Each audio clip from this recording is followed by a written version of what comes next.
तो इसी तरीके से अगर हमने और वेरिएबल्स को भी प्रिंट करना है तो यहाँ से हम सी आउट और दूसरे वेरिएबल हम वाई हम यहाँ पर कह देते हैं, ठीक है, वाई। तो अब हम देखेंगे कि हमारे पास जो है वो दूसरी वैल्यू भी आ चुकी है, ठीक है। अब यहाँ पर आप देख रहे हैं कि 10 एंड देन 20.3 एक ही लाइन पर आ रहा है, ठीक है। तो अब हमने ये जो y है इसको हमने सेकंड लाइन पर लेके जाना था, या हम चाहते हैं कि जो हमारी एक आउटपुट प्रिंट हो उसके बाद जो नेक्स्ट आउटपुट है वो न्यू लाइन पे प्रिंट हो। तो उसके लिए हमारे पास एक और फंक्शन है that is called the end L, ठीक है, एंड एल। तो यहाँ पर x की वैल्यू प्रिंट करने के बाद हम चाहते हैं कि ये जो हमारी नेक्स्ट स्टेटमेंट है ऑटोमेटिक न्यू लाइन पे चली जाए। तो हम क्या करेंगे, यहाँ पर x के बाद दोबारा से लगाएंगे हम ये sign less than double less than sign दोबारा लगाएंगे और यहाँ पर हम लिखेंगे एंड एल, ठीक है। ये एंड एल क्या करता है, लाइन को टर्मिनेट कर देता है, यानी कि ये जो कंट्रोल है ये नेक्स्ट लाइन पर आउटपुट के लिए नेक्स्ट लाइन पर मूव कर देगा, एंड एल, ओके। अब अगर इसको मैं रन करता हूँ तो फिर देखते हैं आउटपुट में क्या फर्क आता है। Now you can see we have the output like this, 10 print हुआ यानी कि x की वैल्यू प्रिंट हुई और उसके बाद एंड एल ने क्या किया, जो यहाँ पर लाइन है इसको टर्मिनेट कर दिया और दोबारा जब y प्रिंट हो रहा है तो वो नेक्स्ट लाइन पर हो रहा है, ओके।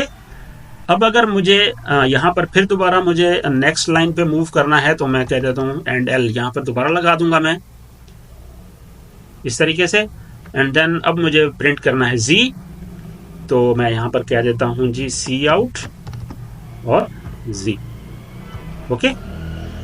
इसको दोबारा से हम रन करते हैं। Now you can see the output of z as well, okay.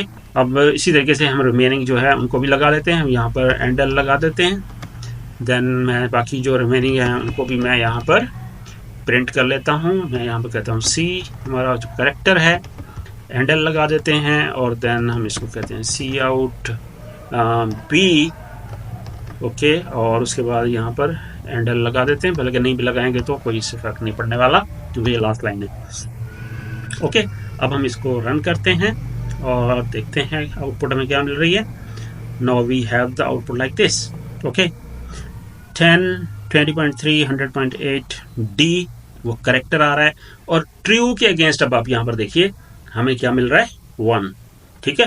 तो बुलियन वैल्यू जो है वो हमें क्या मिलेगी, अगर ट्रू होगा तो 1 मिलेगी, अगर हम इसको फॉल्स दे देंगे, इसमें सिर्फ 2 ही वैल्यूज हम दे सकते हैं, ठीक है।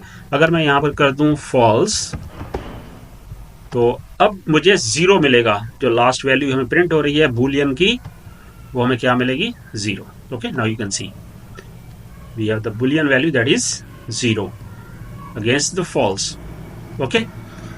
सो अब यहाँ पर हमने देखा कि वेरिएबल को क्रिएट कैसे करते हैं और उनको फिर हम वैल्यूज असाइन कैसे करते हैं। अब अगर हम चाहते हैं कि जैसे मैंने वेरिएबल क्रिएट किया है तो यहाँ पर मैं इसको इनिशियल वैल्यू भी असाइन कर दूं, ठीक है। तो वो हम किस तरीके से कर सकते हैं, उसके लिए बहुत ही सिंपल है। हम यहाँ पर क्या करेंगे, यहीं पर सेमीकोलन से पहले इक्वल का साइन दे देंगे, ठीक है, और कोई हम वैल्यू यहाँ पर असाइन कर देते हैं। मैं यहाँ पर कह देता हूँ 20, ठीक है। अब x को मैंने यहाँ पर 20 असाइन कर दिया है। मैं यहाँ पर क्या कर रहा हूँ, ये वाली जो लाइन है इसको मैं कर रहा हूँ यहाँ से रिमूव, ये लाइन मैंने रिमूव कर दी। अब देखें ये हमने क्या किया, वेरिएबल को हमने क्रिएट भी किया और साथ में उसको हमने इनिशियल वैल्यू भी दे दी। तो अब देखें ये मैंने लाइन यहाँ से रिमूव कर दी है। अब हमारे पास जो प्रीवियस वैल्यू आ रही थी x की वो आ रही थी 10, ठीक है। अब यहाँ पर मैंने 20 असाइन की है, तो आउटपुट जब हमें मिलेगी वो क्या मिलेगी, आप देख सकते हैं। अब हमें क्या आउटपुट मिल रही है, 20, x की वैल्यू क्या मिल रही है हमें 20, क्योंकि हमने जैसे ही वेरिएबल क्रिएट किया था वहाँ पर हमने वैल्यू असाइन कर दी 20। तो इसी तरीके से आप यहाँ पर सारे वेरिएबल्स को इनिशियल वैल्यूज असाइन कर सकते हैं by just putting the equal sign after the variable name, okay. So this is all about the variables and the data types.